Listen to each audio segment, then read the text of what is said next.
श्रीं ह्रीं क्लीं ऐं व्रज वैरोचनीय हुम हुम फट स्वाहा। नमस्कार दोस्तों, आप सभी को स्वागत है हमारे यूट्यूब चैनल पावरफुल हिंदू धर्म में। आज हम आप सभी को गुप्त नवरात्रि के 5वें दिन माँ छिन्नमस्तिका की पूजा विधि, महत्व, उनके स्वरूप तथा कथा का रसपान कराएंगे। अगर आप सभी हमारी वीडियो को पहली बार देख रहे हैं तो वीडियो को लाइक कीजिए, चैनल को सब्सक्राइब कीजिए, बेल आइकन को प्रेस कीजिए ताकि आने वाली वीडियो की नोटिफिकेशन आप सभी को मिलती रहे। आइए जानते हैं माँ छिन्नमस्तिका के बारे में। माघ मास में आने वाली गुप्त नवरात्रि के 5वें दिन माता छिन्नमस्तिका की पूजा अर्चना की जाती है। देवी छिन्नमस्तिका को माता चिंतपूर्णी का स्वरूप माना गया है। शिव पुराण और मार्कंडेय पुराण में इस बात का जिक्र मिलता है कि देवी छिन्नमस्तिका राक्षसों का संहार कर देवताओं को उनसे मुक्त कराया था।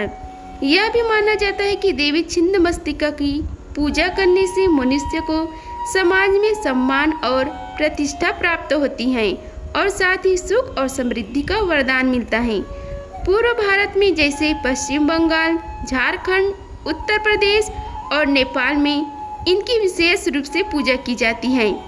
ऐसे माना जाता है कि माता छिन्नमस्तिका की पूजा में यदि कोई कमी की जाती है तो वह विपरीत फल भी देती है। अब हम माँ छिन्नमस्तिका की स्वरूप के बारे में आप सभी को बताते हैं।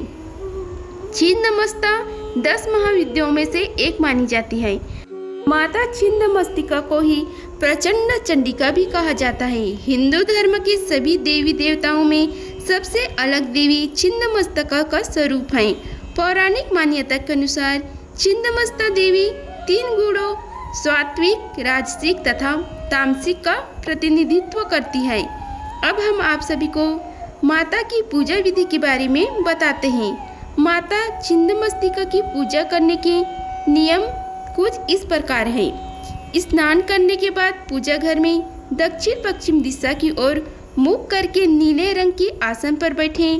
लकड़ी की चौकी पर नीले रंग का कपड़ा बिछाकर उस पर छिन्नमस्तिका यंत्र रखें और हाथ में जल लेकर संकल्प करने के बाद हाथ जोड़कर माता का छिन्नमस्तिका का ध्यान करें। माता छिन्नमस्तिका को सरसों के तेल में नील मिलाकर दीपक जलाएं। माता पर नील अथवा सफ़ेद फूल चढ़ाएं और लोबान से धूप करें। उड़द दाल से बनी मिठाई का भोग लगाएं। माता छिन्नमस्तिका का मंत्र है: बाएं हाथ में काले नमक की डली लेकर दाएं हाथ से काले हकीक अथवा अष्टमुखी रुद्राक्ष माला अथवा लाजवर्त की माला से देवी की इस मंत्र का जाप करें। मंत्र है: श्रीं ह्रीं क्लीं ऐं व्रज वैरोचनीय हुम हुम फट। आप सभी को माता की महत्व के बारे में बताते हैं। छिन्नमस्तिका माता को माँ पार्वती का स्वरूप माना जाता है, जो कि काफ़ी उग्र रूप में रहती है। छिन्न माता के एक हाथ में स्वयं कहीं कटा हुआ सिर रखा होता है। हिंदू धर्म में सभी देवताओं के अवतार की अलग अलग पौराणिक कथाएं प्रचलित हैं। 10 आदि शक्तियों में 5वां अवतार छिन्न माता का माना गया है। छिन्नमस्तिका माता को माँ पार्वती का स्वरूप माना जाता है, जो कि काफ़ी उग्र रूप में रहती है। छिन्नमस्तिका माता के एक हाथ में स्वयं कहीं कटा हुआ सिर रखा होता है। मान्यता है कि माँ के इस रूप की सच्ची श्रद्धा से उपासना करने से भक्तों की सभी मनोकामनाएं पूर्ण होती है, जीवन के सभी कष्टों का निवारण करती है। यह शक्ति अपने स्वरूप को वर्णन करते हुए कहती है कि मैं छिन्न शीश अवश्य हूँ, लेकिन अन्न के आगमन के रूप में सिर की संधान, सिर के लगे रहने से यज्ञ के रूप में प्रतिष्ठित हूँ। जब सिर संधान रूप अन्न का आगमन बंद हो जाएगा तब उस समय मैं छिन्नमस्तिका ही रह जाती हूँ। इस महाविद्या का संबंध महाप्रलय से है। महाप्रलय का ज्ञान कराने वाली यह महाविद्या भगवती पार्वती का ही रौद्र रूप है। सुप्रसिद्ध पौराणिक हैग्रीव व्याख्यान का, जिसमें गणपति वाहन मूषक की कृपा से धनुष प्रत्यंचा भंग हो जाने के कारण सोते हुए विष्णु की सिर के कट जाने का निरूपण है। इसी छिन्नमस्तिका से संबंध है। शिव शक्ति के विपरीत रति आलिंगन पर आप स्थित हैं। आप एक हाथ में खड्ग और दूसरे हाथ में मस्तक धारण किए हुए हैं। आपने कटे हुए स्कंद से रक्त की 2 धाराएं निकलती हैं। उनमें से एक को स्वयं पीती हैं और अन्य 2 धाराओं से अपनी जया और विजया नाम की 2 सहेलियों की भूख को तृप्त कर रही हैं। ईड़ा, पिंगला और सुषमा इन 3 नाड़ियों का संधान कर योग मार्ग में सिद्ध को प्रशस्त करती हैं। विद्यार्थी में यह दूसरी विद्या गिनी जाती है। देवी के गले में हड्डियों की माला तथा कंधे पर यज्ञ पवित्र है, इसलिए शांत भाव से इनकी उपासना करने पर यह अपने शांत स्वरूप को प्रकट करती हैं। उग्र रूप में उपासना करने पर यह उग्र रूप में दर्शन देती हैं, जिससे साधक के उच्चाटन होने के भय रहता है। दिशा ही इनके वस्त्र हैं। इनकी नाभि में योनि चक्र है। छिन्न मस्तक की साधना दीपावली से शुरू करना चाहिए। इस मंत्र के 4 लाख जाप करने पर देवी सिद्ध होकर कृपा करती है।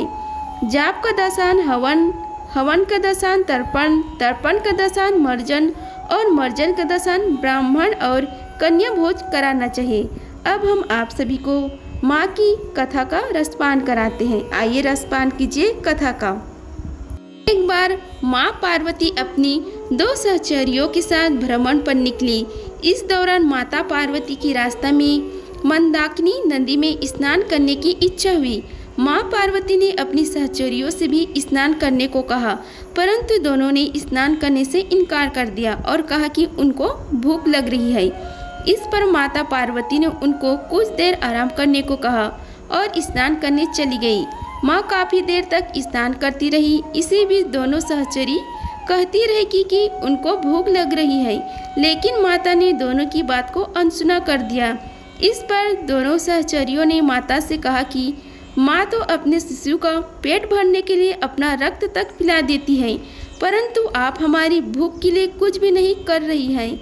यह बात सुनकर माँ पार्वती को क्रोध आ जाता है और नदी से बाहर आकर खड़ग का आह्वान करके अपने सिर को काट देती हैं, जिससे उनके धड़ से रक्त की 3 धाराएं निकलती हैं। 2 धाराएं दोनों सहचरियों के मुंह में गिरती हैं, तीसरा धारा माँ स्वयं के मुख में गिराती है। इससे सभी देवताओं के बीच कोहराम मच जाता है, जिसके बाद भगवान शिव का बंद का रूप धारण कर देवी के प्रचंड रूप को शांत करते हैं।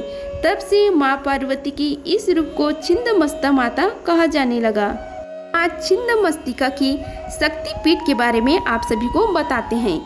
झारखंड की राजधानी रांची से लगभग 80 किलोमीटर की दूरी पर माँ छिन्नमस्तिका के मंदिर है। रजरप्पा के भैरवी भेड़ा और दामोदर नदी के संगम पर स्थित माँ छिन्नमस्तिका के मंदिर आस्था की धरोहर है। असम के कामाख्या मंदिर के बाद दुनिया की दूसरे सबसे बड़े शक्तिपीठ के रूप में माँ विख्यात छिन्नमस्तिका या छिन्नमस्तिका के मंदिर काफ़ी लोकप्रिय है। रजरप्पा का यह शक्तिपीठ केवल एक मंदिर के लिए विख्यात नहीं है। छिन्नमस्तिका के मंदिर के अलावा यहाँ महाकाली मंदिर, सूर्य मंदिर, 10 महाविद्या मंदिर, बाबा धाम मंदिर, बजरंगबली मंदिर, शंकर मंदिर और विराट रूप मंदिर के नाम से कुल 7 मंदिर हैं।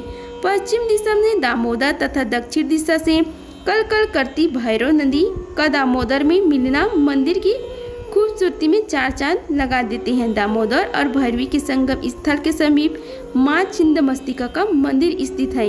मंदिर की उत्तरी दीवार के साथ रखे एक शिलाखंड पर दक्षिण की ओर मुंह किए हुए माता छिन्नमस्तिका का दिव्य रूप अंकित है।